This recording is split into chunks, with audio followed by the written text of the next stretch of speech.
Welcome to another month, and this one starts with me giving a 1-hour seminar presentation about whatever I want, so my work plus some background, to the neuroethology people, who I really like because they work on also ants and navigation, and I'm really interested in that kind of stuff. This is very similar to what I proposed to doing with Antoine Wistrach in France, for which I wrote the proposal in this February or something, or March.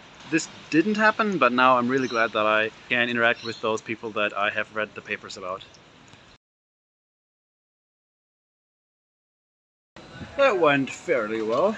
It's actually been really easy to put together this presentation because I have already given so many presentations and lectures and seminars before, and it was a joy. I got a little bit of a discussion, so that was good. And now I'm going to discuss with Chris self-help, maybe, how to be productive, and scoping out the goals that we have for this project. I hope it's going to be fun.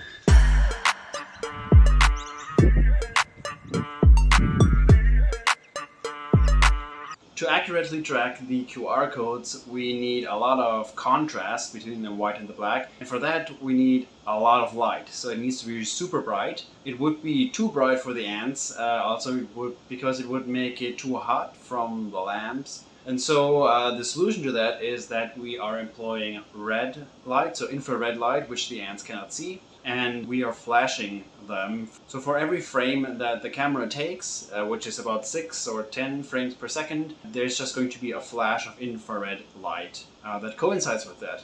And those are the infrared lights, the light diodes, and the cameras above.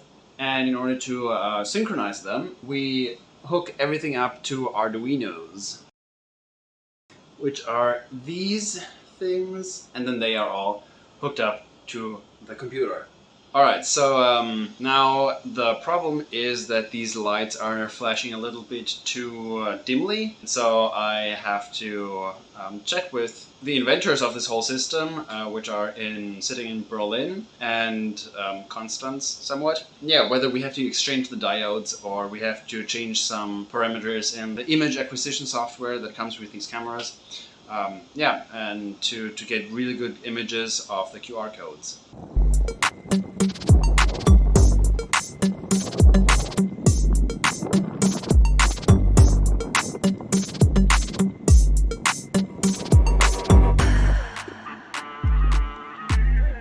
So, I'm back in the lab again. Sorry for the noise, that is a 3D printer printing something important. Yeah, so last week, that is last video, I already told you that I'm currently tackling some challenges I have in order to tag the ants with these tiny QR codes so that I can track them individually while they're doing interesting things like collectively transporting something or building bridges with their own bodies. So one of the challenges that I'm going to work on now is that the ants are very fragile, and the other thing is that if you have glue on the tags, then the glue might be getting everywhere, and when the ants are awake, they're flailing around with their antennae and legs, so they just get their legs stuck on the tag on the glue. So in order to combat that, I first got a pipette so that I can dispense just tiny microliters worth of glue droplets so that that glue doesn't get everywhere. And secondly, I have the ant anesthetizing device here, where we can put them to sleep for a few minutes. And in order to make everything efficient, and so to get a lot of ants tagged before the glue is drying, I'm going to try to, figure something out how to fixate the ants onto something like a sponge, like I did here already with this ant. That is an ant that just died of natural causes, but she's still supple. So yeah, I want to have like a whole row of ants, and then I can tag one after the other. That's the goal. It's going to be challenging, but I love details and tiny finicky things, so I think this is going to be a lot of fun figuring out.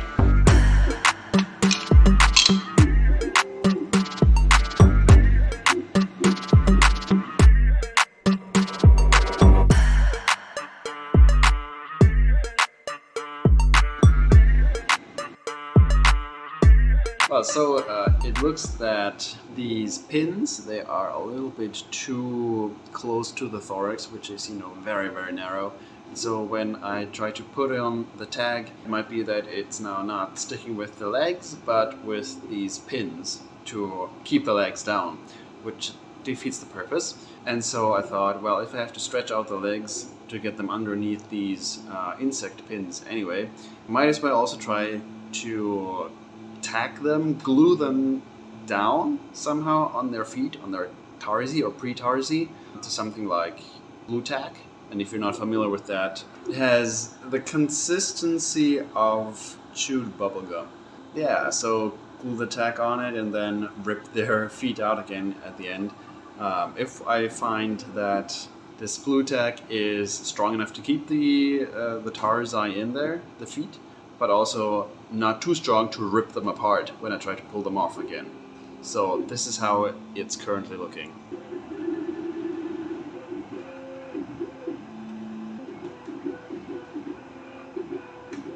So yeah, I just tagged this ant and it seems to be working. Fingers crossed. Maybe also tarsi crossed.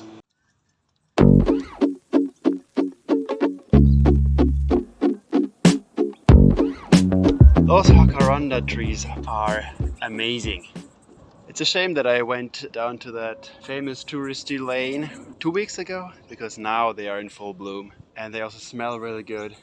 There's a carpet of their flowers everywhere.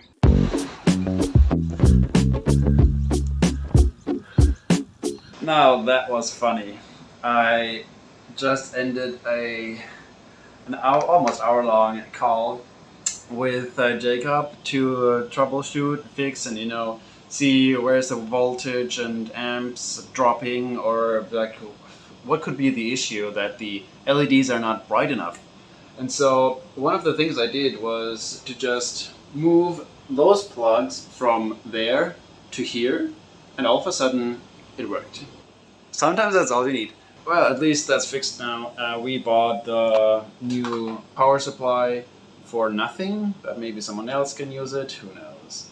Since Chris also just got a big grant for $100,000 to build robots, maybe the engineers can do something with that. I will stop the LEDs from flashing so that I can take off these glasses. Finally, very soon I will be able to take the first test videos.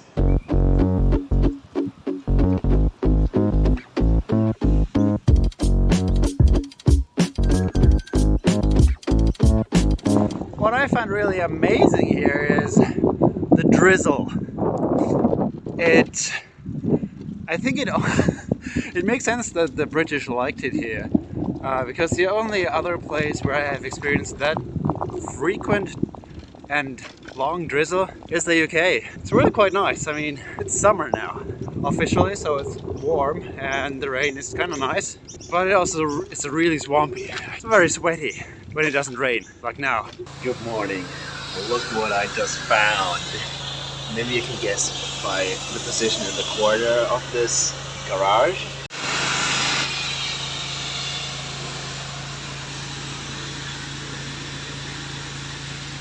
Yes, that's a redback spider.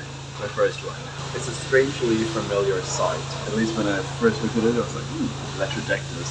So a black widow, but a little bit more matte black. So I thought, oh, it could be. And then I saw the red shape on the abdomen.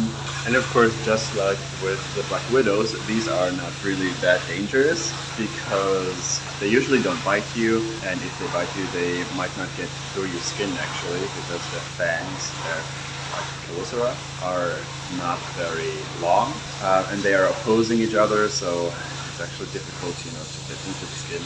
And then if they bite, they also oftentimes don't inject any venom. And if they do, then it's just very painful. But unless you are allergic or something, have a weak heart, I don't know what it is, no issues of dying.